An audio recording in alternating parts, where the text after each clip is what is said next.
welcome back to my channel. If you're new here, my name is Simpleegrace, and if you're not new here, welcome back. If you haven't already subscribed, definitely do. I love to post twice a week, every single week, all kinds of beauty related videos, fashion, skincare, self-care, family vlogs, all kinds of jazz. So if you like that, definitely don't forget to subscribe.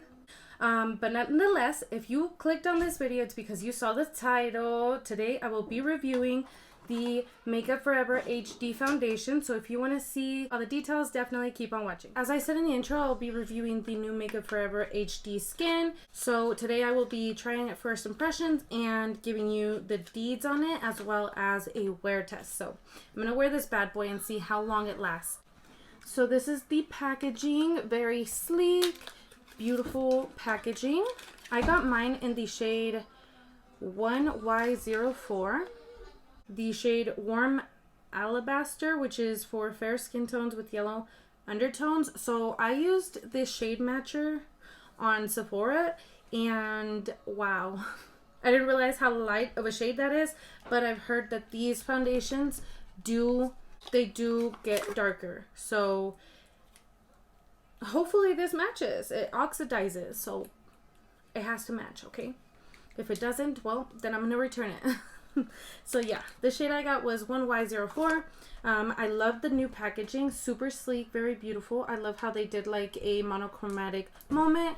This is supposed to match the shade, and the cap is just so cute. It also has a pump, which I really appreciate, as well as you're supposed to shake it really well. All right, girl, I am back. I washed my sponge.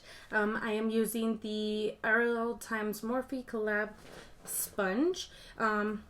This sponge is very, very soft, and I love how it has like this minorly pointy and then a pointy side to it. I use this side for my concealer, so I really enjoy that. I'm gonna go ahead and do one side at a time so you guys can the before and after.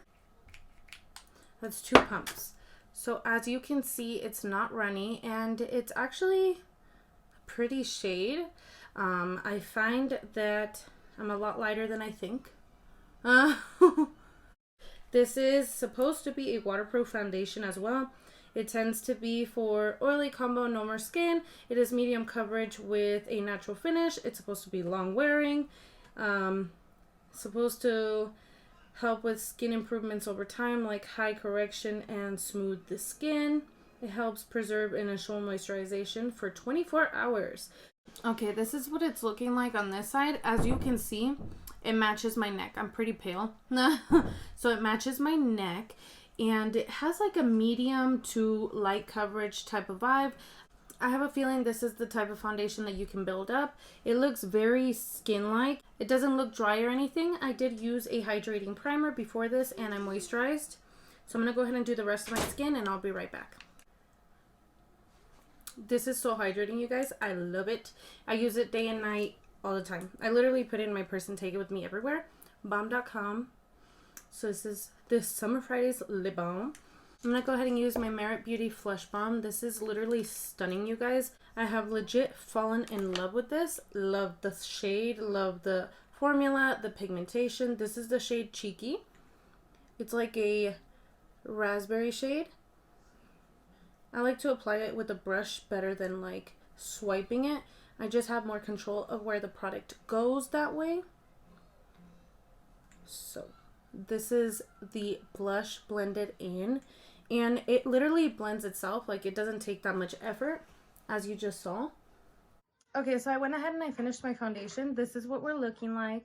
This is after, you know, all the powders and whatnot and the creams. I did have to set my face with a hydrating settings mist. This is the Patrick Ta Dewy Milk Mist. I had to use this on my face because it felt a little bit dry. Here's a close-up. My chin, as you can see, is a little dry, and around the nose right here, I did have a little bit of a problem with the foundation there. It was looking a little too dry for my liking, so that's why I used the mist. As a first impression, I don't recommend this foundation for dry skin, but if you have oily to combo, that might work for you. I'm going to go ahead and do a wear test with this foundation today and see how it looks throughout the day. Right Right now it's 2:02 in the afternoon. I'll go ahead and give you guys some check-ins throughout the day, and I'll show you what it looks like in natural light. Okay, so this is what the makeup looks like in natural light. Hopefully you guys can hear me a little bit better. Earlier when I did this, the audio kind of sucked on my camera, so I am so sorry about that. But it is currently 4:05 in the afternoon, so I'm giving you guys a check-in. The makeup pretty much looks the same. I don't look oily or dry. I am pretty much in between, but the makeup has not moved. It looks the exact same as it did when I applied it. So 2 hours in, it looks the same.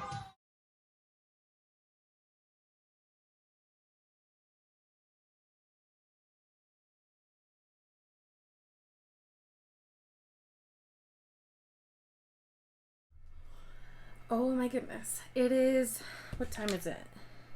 It's 9:30 at night. Girl, I'm exhausted. My eyes are like, but yeah, it's 9:30 at night. I don't know if you can see.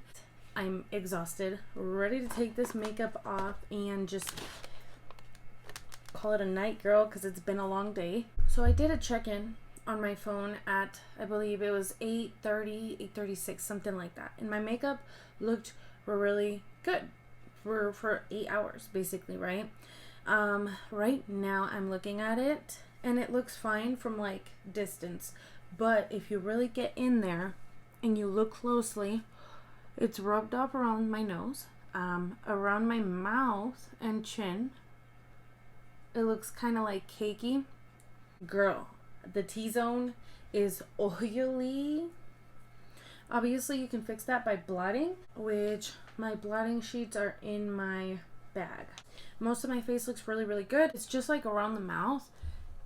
That looks kind of cakey, and then it did wear off my nose because I have allergies and sometimes the sniffling, so it did wear off on my nose. It's wearing off around my nostril area. That area doesn't look the best. Around my mouth, like I said, it looks a little bit cakey. Else, you guys, looks pretty dang good. Like the forehead, after I mattified a little bit, it looked a lot better. So I am gonna test this foundation out a different time, and I'm gonna do it with a different primer. And also what I'm gonna do is the chin, this area right here, including the nose, I'm gonna do like a different method, maybe try less product and see if that helps with how it looks today, because it looks kind of patchy and whatnot, like if it was wearing off on just this area. I did eat, you know, my meals today and drink and all that, so maybe that is why it's kind of looking like that too. But nonetheless, you guys, it wore pretty dang well.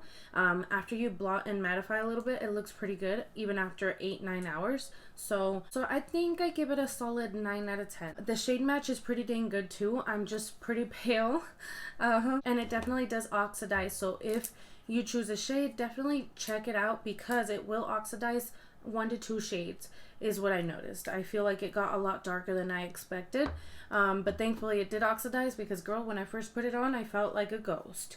But I'm gonna keep trying this foundation out for the next week and see really how I feel and where I stand with it. But as of right now, giving it the wear test and first impressions, I actually really do like it. It looks very pretty. After hours of wearing it, it does look like skin-like flawless foundation, you know. When you first apply it, it does look matter than a natural finish, in my opinion, and it doesn't play well with dry skin. So if you are a dry skin gal, moisturize to the gods before you apply this foundation, or I would go with a different formula, you know what I mean, because this one does not play well with dry skin. So if you have dry patches, or if you're just a dry skin gal, it might not work for you. It probably will cling to those spots or look cakey. Those are my thoughts. What do you guys think? Leave me comments down below. What do you think? How does the skin look even after a couple of hours of wear? Let me know your thoughts. I want to know what you guys think. That is the end of the video. Thank you guys so much for watching. Definitely don't forget to subscribe if you haven't already. It really helps me out. And give this video a thumbs up, and I'll see you in the next one. Bye, guys.